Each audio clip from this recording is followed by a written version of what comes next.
শুভেচ্ছা। গা শিউরে ওঠার মতো একটা ঘটনা। ফেনীর আবাসিক একটি মাদ্রাসা, বহুতল ভবন, সামনে অনেক লোক জড়ো হয়ে আছে। তাদের দৃষ্টি ওই ভবনের ৫ তলার জানালার কার্নিশের দিকে। ওখানে বসা একটি ছাত্রী, বছর ১২ বয়স। একটু যদি পা এদিক সেদিক হয়, সোজা মাটিতে পড়ে মৃত্যুর আশঙ্কা। টান টান উত্তেজনা, শেষ পর্যন্ত সেখানে ফায়ার ব্রিগেড এসে বাচ্চা মেয়েটিকে উদ্ধার করেছে। ঘটনাটা কি? এই মেয়েটি মাস ৬ আগে মাদ্রাসায় ভর্তি হয়েছিল। এক সময় সে আর মাদ্রাসায় পড়বে না বলে মনস্থির করে এবং বাড়িতেও চলে যায়। কিন্তু সর্বশেষ কাল তার বড় ভাই মাদ্রাসা শেষে এনে দিয়ে গিয়েছে যে তোমাকে এখানেই থাকতে হবে। আজকের এই ঘটনা, এই বিষয়টা কিন্তু নতুন কিছু নয়। হতে পারে সে ওখান থেকে আত্মহত্যার জন্য কোনো উদ্যোগ নিয়েছিল। আত্মহত্যার কারণগুলি কি?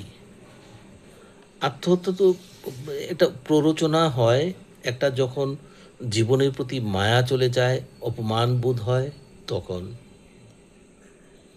আমাদের সন্দেহ চলে যায়। এই কওমি মাদ্রাসাগুলিতে যে আজকে কয়েক বছর পর্যন্ত একের পর এক শিশু নির্যাতন চলছে, যৌন নির্যাতন চলছে, এইগুলির দিকে আমাদের দৃষ্টি চলে যায়। ওখানে কি হয়? ওখানে যৌন নির্যাতন না করলেও শারীরিক নির্যাতন, এটা এই যুগের পর যুগ চলে আসছে। মাদ্রাসা শিশুদেরকে যেভাবে শারীরিকভাবে শাস্তি দেওয়া হয়, এটা আমার মনে হয় পৃথিবীর আর কোথাও আছে কিনা জানি না। নির্মমভাবে প্রহার করা হয়, লাথি পর্যন্ত দেওয়া হয় বাচ্চাদেরকে।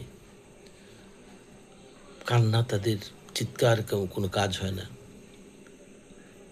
ছেলে শিশুকে ধর্ষণ করা হয়, মেয়েরাও বাদ যায় না। এটা ধর্ষণ একের পর এক পত্রিকাগুলিতে আসছে, সামাজিক যোগাযোগ মাধ্যমে ভিডিও প্রচার হচ্ছে। শুধু তাই নয়, যৌন নির্যাতনের পর, ধর্ষণ করার পর বা বলাৎকার করার পর নিজে বা রক্ষার জন্য ওই হুজুর শিশুটিকে হত্যা পর্যন্ত করে, এরকম ঘটনা এই দেশে হয়েছে। প্রচুর সংবাদ প্রকাশ হচ্ছে এরকম। এই যে নির্যাতন, যৌন নির্যাতন হোক, শারীরিক নির্যাতন হোক করে একটা শিশুর নরম একটা মনকে বিষিয়ে তোলা হয় এবং একটা পর্যায়ে সে আত্মহত্যার প্রবণতা তৈরি হয় তার মধ্যে এবং আত্মহত্যাও করছে। এগুলিও সংবাদে আসছে।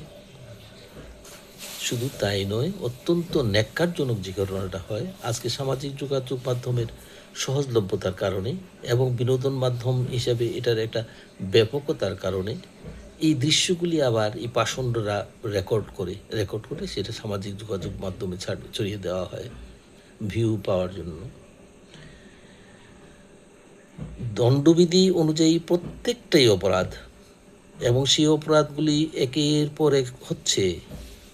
আমরা কিছুদিন আগে লামিসার এই যে ঘটনাটা দ্রুত আদালতে বিচার করা হলো, আমরা বাহবা দিলাম। কোথায়? কিছুই হয়নি। এরকম কত লামিসার যে ঘটনা ঘটতেছে বাংলাদেশের মধ্যে, কোনো রকমের ভ্রুক্ষেপ নেই। হুজুররা নানান রকমের অপকর্ম, অপবাদ, অপরাধ এবং গুনার কাছ থেকে বাঁচার জন্য প্রতিনিয়ত ওয়াজ করতেছেন, কিন্তু মাদ্রাসায় যে শিশু নির্যাতন হয় সেই বিষয়ে তারা কিন্তু একদম চুপ। দুর্ভাগ্যজনক হচ্ছে এই মাদ্রাসাগুলির কোনো নিয়ন্ত্রণ নেই, সরকারি নিবন্ধন নেই, তৃতীয় পক্ষ কোনো তদারকির মধ্যে নেই। অবস্থাটা কেমন দাঁড়ায়? প্রত্যেকটা মাদ্রাসা নিজেরা স্বাধীন। অবশ্য কওমি মাদ্রাসাগুলোর জন্য একটা বেফাক নামে প্রতিষ্ঠান আছে, যেটাকে বলা হয় বেফাকুল মাদ্রাসাতিল আরাবিয়া বা বেফাক, যেটাকে বলা হয়। এই বেফাকের অধীনে কিছু মাদ্রাসা আছে, কিন্তু তাদের ক্ষমতা সীমিত এবং সেটা তারা প্রয়োগও করতে পারে না। শুধু তাই নয়, ব্যাপকের একজন নেতাকে মানে দেখা গেল একটা সংবাদ হয়েছে এক জায়গায় যে তিনি তাকে যখন জিজ্ঞেস করা হলো যে মাদ্রাসাগুলোর এই অবস্থা এখনো, তখন উনি কিছু বলেননি, সদুত্তর দিতে পারেনি। কিন্তু একসময় তিনি সামাজিক যোগাযোগ মাধ্যমে বললেন যে ৫৭টা অভিযোগ তিনি পেয়েছেন। ৫৭টা অভিযোগের মধ্যে ৫২টা অভিযোগ মিথ্যা বলে তিনি প্রমাণ পেয়েছেন। এই যে ভিডিওগুলো ছড়ানো হচ্ছে, এগুলো কি মিথ্যা? জানি না কোন সূত্র থেকে তিনি বলেছেন এই তথ্য।